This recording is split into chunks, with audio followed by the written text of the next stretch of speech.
प्रधानमंत्री उज्ज्वला योजना पाई ऑनलाइन आवेदन प्रक्रिया चली। जदि आपण माने मागणा गैस सिलिंडर पाई ऑनलाइन आवेदन करने को चाहते ताहले आपण माने घरे बसी केमिति मोबाइल फोन किंबा लैपटॉप किंबा कंप्यूटर साहाय्य ऑनलाइन आवेदन करें चलतु जानिबा एवं एथिरे कौन सब एलिजिबिलिटी क्राइटेरिया रही आवेदन समय कौन सब डॉक्यूमेंट लागिबो उज्ज्वला योजना रे आवेदन करिवार पूरा प्रोसेस आपण माने एही वीडियो माध्यम रे संपूर्ण भाव जानि पारिबे। ता पूर्वरु आम चैनल को न आसीथिले चैनल को सब्सक्राइब करके पाखरे आसुथिबा बेल आइकन को दबाई दियंतु। तेबे चलंतु से प्रोसेसटा कोन रहिछि मु आपनको मोबाइल फोन किंबा लैपटॉप किंबा कंप्यूटर साहाय्य रे आपनको देखाई दउछि।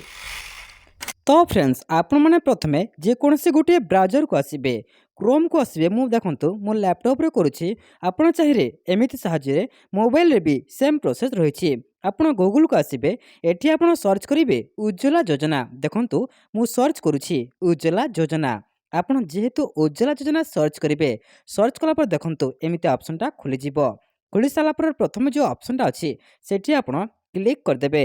क्लिक करदेवा क्षणी कौन आसूँ मुझे आपको देखे दूसरी देखिपे प्रथम आपण पाखे एमती वेबसाइटा खोलीज खोली सारापर देखूँ ये गोटे ऑप्शन अच्छी जे apply for new Ujjwala 2.0 connection अच्छी आपण देखिपे एबाउट साइट रे लिखा जाइए। तो ये आप क्लिक करदे क्लिक करदेवा क्षणी आपण पाखे एमती सब आसीज जहाँकि कौन कौन डॉक्यूमेंट्स लगे। तो यह आपण मैंने ओडिया चाहते ओडिया देखा चाहते तो ये क्लिक करके आपण ओडिया करें एवं कौन कौन सब लिखा जाइए कौन सब मानदंड रखा जाइए आपण पढ़ी पारे। देखु महिला को 18 वर्ष ऊपर होइथिबा दरकार एवं से महिला होइथिबा दरकार कौन से पुरुष यह एप्लाई करें नहीं एवं जो मैंने एप्लाई करने को चाहते आगुरी माने गैस कनेक्शन आगुरी नथिबा दरकार। तो आपण यह सब लिखा जाइए कौन कौन डॉक्यूमेंट्स लगे सब लिखा जाइए आपण पढ़ी पारे। देखंतु पढ़ी सारा पर कौन करेंगे तले गोटे ऑप्शनटा अच्छी आपड़ देखिपे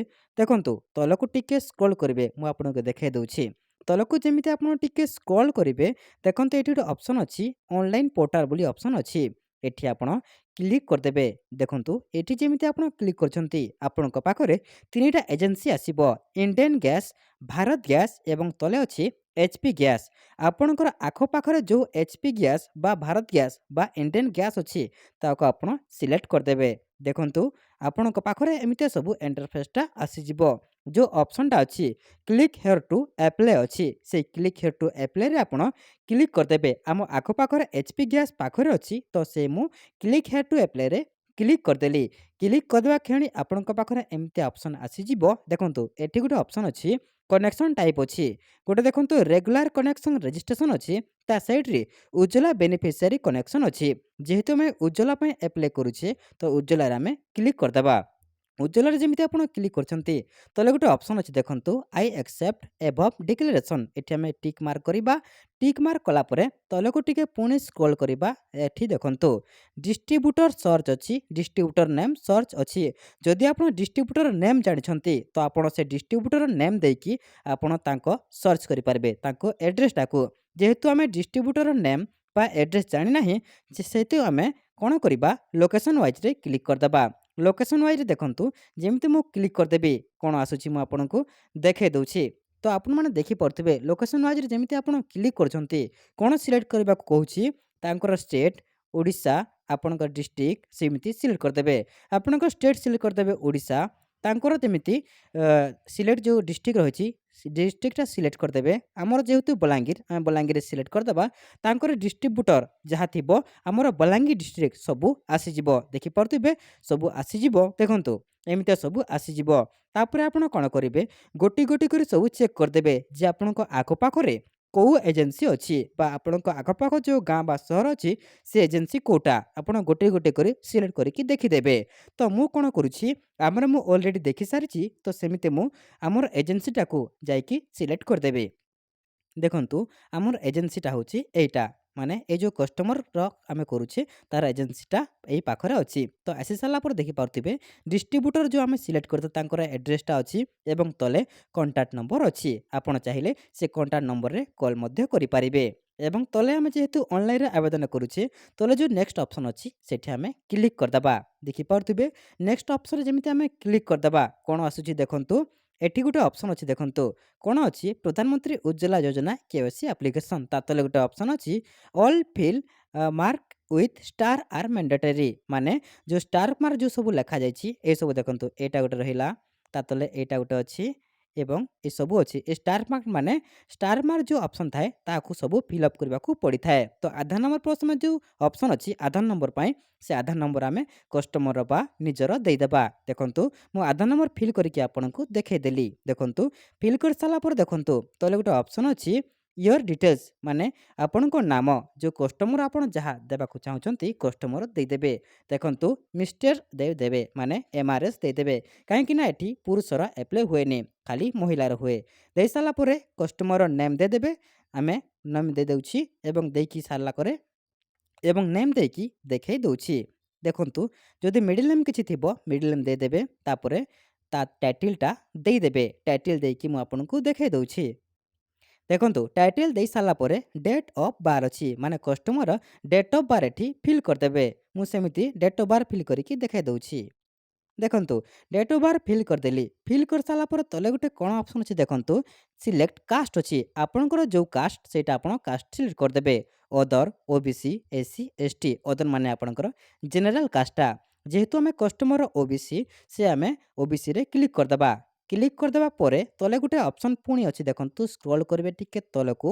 ଗୋଟେ ଦେଖନ୍ତୁ ରେସନ୍ କାର୍ଡ଼ ଡିଟେଲ୍ସ ଅଛି ମାନେ ଯେଉଁ ଆପଣଙ୍କ ରେସନ୍ କାର୍ଡ଼ ଅଛି ରେସନ୍ କାର୍ଡ଼ଟା କେବେ ଇସ୍ୟୁ ହେଇଥିଲା ସେ ତାରିଖ ଆପଣ ଦେଖିଦେବେ ଆପଣଙ୍କ ରେସନ୍ କାର୍ଡ଼ରେ ଯେଉଁଟା ଥିବ ସେଇଟା ଦେଖିଦେବେ ମୋର ସେମିତି ଡିଟେଲ୍ସଟା ଦେଇଦେଲି ଇସ୍ୟୁ ଡେଟ୍ଟା ତାପରେ ତଳେ ଆପଣଙ୍କର ରେସନ୍ କାର୍ଡ଼ ନମ୍ବର ଅଛି ଆପଣଙ୍କ ରେସନ୍ କାର୍ଡ଼ ନମ୍ବର ଯାହା ଥିବ ଆପଣ ଦେଇଦେବେ ମୁଁ ଦେଇଦେଲି ଦେଇସାରିଲା ପରେ ସାଇଡ଼୍ରେ ଗୋଟେ ଦେଖନ୍ତୁ ଚେକ୍ ଡୁପ୍ଲିକେଟ୍ ଅପସନ୍ ଅଛି ସେଠି କ୍ଲିକ୍ କରିଦେବେ କ୍ଲିକ୍ କରିଦେଲେ କ'ଣ ହେବ ଆପଣଙ୍କ ଯଦି ଆଗରୁ କନେକ୍ସନ୍ ଥିବ ଆପଣଙ୍କର ଡୁପ୍ଲିକେଟ୍ ଅଛି ବୋଲି ଲେଖିଦେବ ଦେଖନ୍ତୁ ମୋର କିଛି ଡୁପ୍ଲିକେଟ୍ ନାହିଁ ମାନେ ଆଗରୁ କନେକ୍ସନ୍ ନାହିଁ ସେମିତି ନୋ ଡୁପ୍ଲିକେଟ୍ ଫାଉଣ୍ଡ ଲେଖିଦେଲା ତାପରେ ତଳେ ଗୋଟେ ଅପସନ୍ କ'ଣ ଅଛି ଦେଖନ୍ତୁ କନେକ୍ସନ୍ ଆଡ୍ରେସ୍ ମାନେ ଆପଣ ଯେଉଁଥିରେ କନେକ୍ସନ୍ କରିବାକୁ ଚାହୁଁଛନ୍ତି ଯେଉଁ ଆଡ୍ରେସ୍ରେ ସେ ଆଡ୍ରେସ୍ଟା ଆପଣ ଫିଲ୍ କରିଦେବେ ତାପରେ ତଳେ କ'ଣ ଅଛି ଦେଖନ୍ତୁ ଲୋକେସନ୍ ଟାଇପ୍ ଗୋଟେ ଅଛି ରୁରାଲ୍ ଏବଂ ଉର୍ବାନ୍ ଉର୍ବାନ୍ ମାନେ ଆପଣଙ୍କର ସହରୀ ଏବଂ ରୁରାଲ୍ ମାନେ ଆପଣଙ୍କର ଗାଁ ଗାଉଁଲି ମାନେ ଆମର ଗାଁ ଗାଉଁଲି ଏରିଆ ସେମିତି ଆମେ ରୁରାଲ୍ରେ କ୍ଲିକ୍ କରିଦେବା ଏବଂ ଯେଉଁ ସବୁ ଆଡ୍ରେସ୍ ଅଛି ସେ ଆଡ୍ରେସ୍ଟାକୁ ଫିଲ୍ କରିଦେବା ଦେଖନ୍ତୁ house and building number street name city ଆପଣଙ୍କର ଟାଉନ୍ ଆପଣଙ୍କର ଡିଷ୍ଟ୍ରିକ୍ଟ ଏସବୁ ମୁଁ ଫିଲ୍ କରିକି ଆପଣଙ୍କୁ ଦେଖାଇ ଦେଉଛି ଆପଣଙ୍କର ଯାହା ଯାହା ଥିବ ଆପଣ ଫିଲ୍ କରିଦେବେ ଯେହେତୁ ମୁଁ ଫିଲ୍ କରିଦେଇ ସାରିଲିଣି ଫିଲ୍ କରିସାରିଲା ପରେ ଦେଖନ୍ତୁ ଏଠି ଆପଣଙ୍କର ଷ୍ଟେଟ୍ ସିଲେକ୍ଟ କରିନେବାର ଅଛି ସାଇଡ଼୍ରେ ପିନ୍କୋଡ଼୍ ଅଛି ମୋବାଇଲ୍ ଅଛି ତା ତଳେ ଇମେଲ୍ ଆଇଡ଼ି ଅଛି ଅଫିସ୍ ନେମ୍ ଅଛି ଏବଂ ରେସିଡେଣ୍ଟ ଫୋନ୍ ନମ୍ବର ଅଛି ତ ଯେଉଁଟା ଷ୍ଟାର ମାର୍କ ଅଛି ସେଇଟା ଆପଣ ଫିଲ୍ କରିଦେବେ ଯେଉଁଟା ଷ୍ଟାର ମାର୍କ ନାହିଁ ତାକୁ ଆପଣ ଫିଲ୍ କରିବାର ଦରକାର ନାହିଁ ତ ସେମିତି ମୁଁ ପିନ୍ ନମ୍ବର ଆପଣ ମୋବାଇଲ୍ ନମ୍ବର ଦେଇକି ଆପଣଙ୍କୁ ପୁଣି ଦେଖାଇ ଦେଉଛି ଦେଖନ୍ତୁ ମୁଁ ଆପଣଙ୍କୁ ଦେଖାଇ ଦେଉଛି ଦେଖନ୍ତୁ ଫିଲ୍ ହେଇଗଲା ତା ତଳେ ଗୋଟେ ଅପସନ୍ ଅଛି ଦେଖନ୍ତୁ ପୁଣି କ'ଣ ଅଛି ଆଧାର ନମ୍ବର ଅଛି ଆପଣ ଯାହା ଦେଇଥିଲେ ପ୍ରଥମେ କଷ୍ଟମରର ତାହା ଦେଖିପାରୁଥିବେ ତାହା ଅଟୋମେଟିକ୍ ଫିଲ୍ ହେଇଯାଇଛି ଏବଂ ତାହା ଆପଣ ସେମିତି ଛାଡ଼ିଦେବେ ତଳେ ଦେଖନ୍ତୁ ଗୋଟେ ଅପସନ୍ ଅଛି କଷ୍ଟମରର ବ୍ୟାଙ୍କ ଡିଟେଲ୍ସ ଅଛି ମାନେ କଷ୍ଟମର ବ୍ୟାଙ୍କ ଡିଟେଲ୍ସଟା ସବୁ ଆପଣ ଦେଇଦେବେ ପ୍ରଥମେ ଆପଣ IFSC କୋଡ଼୍ ଦେଇଦେବେ ଯାହା ଥିବ ଆପଣ ପାସବୁକ୍ ଦେଖିକି ଦେଇସାରିଲା ପରେ ସେଇଠିରେ ଆପଣଙ୍କର IFSC କନଫର୍ମ ଅଛି ମାନେ ପୁଣି IFSC କୋଡ଼୍ ଦେଇଦେବେ ବ୍ୟାଙ୍କ ଆକାଉଣ୍ଟ ନମ୍ବର ଦେଇଦେବେ ପୁଣି ଦେଇଦେବେ ଏବଂ ଆପଣଙ୍କର କେଉଁ ବ୍ୟାଙ୍କ ସେଇଟା ଦେଇଦେବେ ମାନେ ଆପଣଙ୍କ ବ୍ୟାଙ୍କରେ କେଉଁ ନାଁରେ ରେଜିଷ୍ଟ୍ରେସନ୍ ଅଛି ତାହା ଦେଇଦେବେ ଦେଖନ୍ତୁ ମୁଁ ଦେଇସାରିଲିଣି ଦେଇସାରିଲା ପରେ ତଳକୁ ଟିକେ ପୁଣି ସ୍କ୍ରୋଲ୍ କରିଦେବେ ଟାଇପ୍ ଅଫ୍ କନେକ୍ସନ୍ ଆପଣଙ୍କର କ'ଣ କନେକ୍ସନ୍ ଲଗାଇବାକୁ ଚାହୁଁଛନ୍ତି ଯେଉଁଟା ଟିକ୍ ମାର୍କ ଅଛି ସେଇଟା ଆପଣଙ୍କୁ ରଖିବାକୁ ସେମିତି ଦିଅନ୍ତୁ କିଛି ତାକୁ ଛେଡ଼ଖାନି କରନ୍ତୁ ନାହିଁ ତା ତଳେ ଗୋଟେ ପୁଣି ଅପସନ୍ ଅଛି ଦେଖନ୍ତୁ ପ୍ରୁଫ୍ ଅଫ୍ ଆଡ୍ରେସ୍ ମାନେ ଯେଉଁ ପ୍ରୁଫ୍ ଆପଣ ଦେଇଥିବେ ମାନେ ଯେଉଁ ଆଡ୍ରେସ୍ ଆପଣ ଦେଇଥିଲେ ତାର ଗୋଟେ ପ୍ରୁଫ୍ ଦେବାର ଅଛି ଆପଣ ଯାହା ଏସବୁ ମଧ୍ୟରୁ ଯାହା ବି ଦେଇପାରିବେ ଆମ ପାଖରେ ଆଧାର କାର୍ଡ଼ ଅଛି ଆମେ ଆଧାରକୁ ସିଲେକ୍ଟ କରିଲେ ଏବଂ ଆଧାର ନମ୍ବରଟା ଏଠି ଫିଲ୍ କରିକି ମୁଁ ଆପଣଙ୍କୁ ଦେଖାଇ ଦେଉଛି ଦେଖନ୍ତୁ ଆଧାର ନମ୍ବର ଫିଲ୍ କରିଦେଲି ଫିଲ୍ କଲା ପରେ ପୁଣି ତଳକୁ ସ୍କ୍ରୋଲ୍ କରିବେ ସ୍କ୍ରୋଲ୍ କଲା ପରେ ଦେଖନ୍ତୁ କ'ଣ ଅଛି ମାନେ ଯେଉଁ ଆପଣ ଆଧାର କାର୍ଡ଼ ଏବଂ ଆଡ୍ରେସ୍ ପ୍ରୁଫ୍ ଏବଂ ପାସପୋର୍ଟ ସାଇଜ୍ ଫଟୋ ଏବଂ ରେସନ୍ କାର୍ଡ଼ ଏ ଚାରୋଟି ଅପସନ୍କୁ ଆପଣ ଅପଲୋଡ଼ କରିନେବାର ଅଛି ଆପଣ ସ୍କାନ୍ କରିକି ଅପଲୋଡ଼ କରିବେ ମନେ ରଖନ୍ତୁ ଯେ ଆଧାର କାର୍ଡ଼ ଆଡ୍ରେସ୍ ପ୍ରୁଫ୍ ଏବଂ ଆପଣଙ୍କର ରାସନ୍ କାର୍ଡ଼ 300 KB ଭିତରେ ହୋଇଥିବା ଦରକାର ଉପରେ ଦେଖନ୍ତୁ ଗୋଟେ ଅଲରେଡ଼ି ଲେଖିଦେଇଛି each file size should be less than 300 KB ଆପଣ ଦେଖିପାରୁଥିବେ ଉପରେ ଦେଖନ୍ତୁ ଯେଉଁ ଲେଖାଯାଇଛି ଏଇଟା ଆପଣ ମୁଁ ଦେଖାଇ ଦେଉଛି ଏଇ ଅପସନ୍ଟା ଦେଖନ୍ତୁ ଏମିତି ଆପଣ 300 କେବି ଭିତରେ ଆପଣଙ୍କର ଆଧାର କାର୍ଡ଼ ଏଡ୍ରେସ୍ ପ୍ରୁଫ୍ ଏବଂ ରେସନ୍ କାର୍ଡ଼ଟା 300 କେବି ଭିତରେ ହୋଇଥିବା ଦରକାର ଏବଂ ଆପଣ ପାସପୋର୍ଟ ସାଇଜ୍ ଫଟୋଟା 50 କେବି ଭିତରେ ହୋଇଥିବା ଦରକାର। ମୁଁ ସେମିତି ସେଇଟାକୁ ଅପଲୋଡ଼ କରିକି ଆପଣଙ୍କୁ ଦେଖାଇ ଦେଉଛି କେମିତି କ'ଣ ଅପଲୋଡ଼ ହୁଏ। ଏମିତି ଯାହାକି ଆପଣ ରଖିଥିବେ ଫାଇଲରେ ସେଠି କ୍ଲିକ୍ କରିକି ଅପଲୋଡ଼ କରିଦେବେ। ଦେଖନ୍ତୁ ମୁଁ ଅପଲୋଡ଼ କରିଦେଲି ସବୁ। ଅପଲୋଡ଼ କଲା ପରେ ପୁଣି ତଳକୁ ଟିକେ ସ୍କ୍ରୋଲ୍ କରିବେ। ସ୍କ୍ରୋଲ୍ କଲା ପରେ ଦେଖନ୍ତୁ ଆପଣଙ୍କର ଯାହା ଯାହା ରେସନ୍ କାର୍ଡ଼ରେ ମେମ୍ବର ଥିବେ ସେଇଟା ଦେଇଦେବେ। ପ୍ରଥମେ ଆପଣ କେତୋଟି ଅଛି ଦେଖନ୍ତୁ। ଆମର ଯେହେତୁ 3ଟି ରେସନ୍ କାର୍ଡ଼ରେ ମେମ୍ବର ଅଛନ୍ତି, ଟୋଟାଲ୍ ହେଡ଼୍‌କୁ ମିଶାଇକି 4ଟି ଅଛନ୍ତି। ତ ହେଡ଼୍ ତ ଅଲରେଡ଼ି ସିଲେକ୍ଟ ହେଇଛି, 3ରେ କ୍ଲିକ୍ କରିଦେବେ। କ୍ଲିକ୍ କଲା ପରେ ତଳେ ଦେଖନ୍ତୁ ଯାହା ଯାହା 3ରେ ଥିବ ମାନେ ହଜବେଣ୍ଡ ନେମ୍ ଏବଂ ସନ୍ ଏବଂ ଡଟର୍ ଯାହା ଥିବ ରେସନ୍ କାର୍ଡ଼ରେ ତାହା ଦେଖିକି ଆପଣ ସିଲେକ୍ଟ କରିଦେବେ। ପ୍ରଥମେ ହଜବେଣ୍ଡ ଥାଏ ଆପଣ ଜାଣିଥିବେ। ପ୍ରଥମେ ତ ହେଡ଼୍ ଥାଏ, ହେଡ଼୍ ତ ଆମେ ସିଲେକ୍ଟ କରିସାରିଛେ। ତାପରେ ହଜବେଣ୍ଡ ଦେଇଦେବେ, ହଜବେଣ୍ଡର ନମ୍ବର, ନାଁ ଦେଇଦେବେ, ତାଙ୍କର ଆଧାର କାର୍ଡ଼, ତାଙ୍କର ଡେଟ୍ ଅଫ୍ ବାର୍ଥ ଦେଇଦେବେ।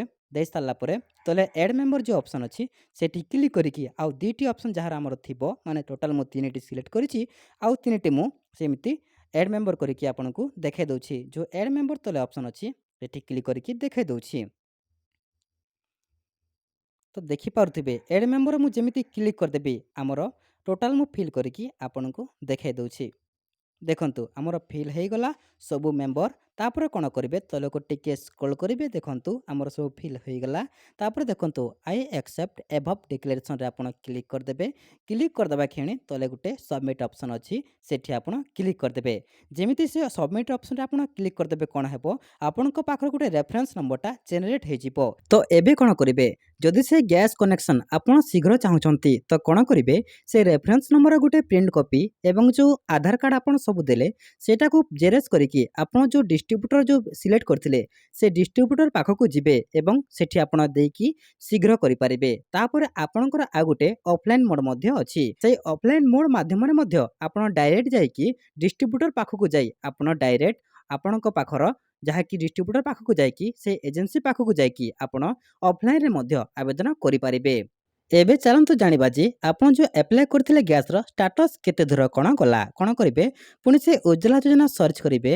ଆଉ ଆସି ସାରିଲା ପରେ ପ୍ରଥମ ଅପସନ୍‌ରେ ପୁଣି କ୍ଲିକ୍ କରିବେ ଯେମିତି ଆପଣ ପ୍ରଥମେ କରିଥିଲେ। ପୁଣି ସେଇ ଆପ୍ଲାଏ ଫର୍ 2.0 ଉଜ୍ଜ୍ୱଲା ଯେଉଁ ଲେଖାଯାଇଛି ସେଠି କ୍ଲିକ୍ କରିଦେବେ। କ୍ଲିକ୍ କଲା ପରେ ତଳକୁ ଟିକେ ପୁଣି ସ୍କ୍ରୋଲ୍ କରିଦେବେ। ସ୍କ୍ରୋଲ୍ କଲା ପରେ ଅନଲାଇନ୍ ପୋର୍ଟାଲ୍ ଯେଉଁ ଅପସନ୍ ଅଛି ସେଠି କ୍ଲିକ୍ କରିଦେବେ। କ୍ଲିକ୍ କଲା ପରେ ଯେଉଁ ପ୍ରଥମେ ଯେଉଁ ଆପଣ ଗ୍ୟାସ୍ ଯେଉଁ ଏଜେନ୍ସି କ୍ଲିକ୍ କରିଥିଲେ ସେଇଟା ପୁଣି କ୍ଲିକ୍ କରିଦେବେ। କ୍ଲିକ୍ କଲା ପରେ ଦେଖନ୍ତୁ ଆପଣଙ୍କ ପାଖରେ ଏମିତି ଅପସନ୍ ଖୋଲିଯିବ। ଖୋଲି ସାରିଲା ପରେ ଦେଖନ୍ତୁ ସାଇଡ଼୍‌ରେ ଯେଉଁ ଚେକ୍ ଷ୍ଟାଟସ୍ ଅଛି ଏଇ ଚେକ୍ ଷ୍ଟାଟସ୍‌ରେ ଆପଣ କ୍ଲିକ୍ କରିଦେବେ। କ୍ଲିକ୍ କଲା ପରେ ଦେଖନ୍ତୁ ଆପଣଙ୍କର ଏମିତି ଅପସନ୍ ଆସିଯିବ। କନେକ୍ସନ୍ ଟାଇପ୍ ରେଗୁଲାର ଅଛି। ଆପଣ ଯେହେତୁ ଉଜ୍ଜ୍ୱଲା ପାଇଁ ଆପ୍ଲାଏ କରିଥିଲେ ଉଜ୍ଜ୍ୱଳାରେ କ୍ଲିକ୍ କରିଦେବେ। ଉଜ୍ଜ୍ୱଳାରେ କ୍ଲିକ୍ କଲା ପରେ କ'ଣ ହେବ ଆପଣଙ୍କର ରେଫରେନ୍ସ ନମ୍ବରଟା ଯେଉଁ ପ୍ରଥମେ ଆପଣଙ୍କର ଜେନେରେଟ୍ ହୋଇଥିଲା ସେ ରେଫରେନ୍ସ ନମ୍ବରଟା ଏଠି ଦେଇଦେବେ। ତାପରେ କଷ୍ଟମର ଡେଟ୍ ଅଫ୍ ବାର୍ଥ ଦେଇଦେବେ। ଆଉ ଯେଉଁ ଏଇ କ୍ୟାପଚାଟା ଅଛି এই ক্যাপচা দেখি দেখি বা এই যে ফটোটা ଅଛି ସେ ଫଟୋ ଦେଖିକି ଏଠି ଫିଲ୍ କରିଦେବେ। ଫିଲ୍ କଲା ପରେ ଚେକ୍ ଷ୍ଟାଟସ୍‌ରେ କ୍ଲିକ୍ କରିଦେବେ। ଚେକ୍ ଷ୍ଟାଟସ୍ ଯେମିତି ଆପଣ କ୍ଲିକ୍ କରିଦେଉଛନ୍ତି ଆପଣଙ୍କର ଷ୍ଟାଟସ୍‌ଟା କେତେ ଦୂର ଗଲା, ଏଲ୍‌ପିଜି ଗ୍ୟାସ୍ ପାଖକୁ ଗଲା ନା କେତେ ଦୂର ଆପଣଙ୍କର ଖାତା ଗଲା ନା ରିଜେକ୍ଟ ହେଲା ନା ସକ୍ସେସ୍ ହେଲା ତାହା ମଧ୍ୟ ଆପଣ ଜାଣିପାରିବେ।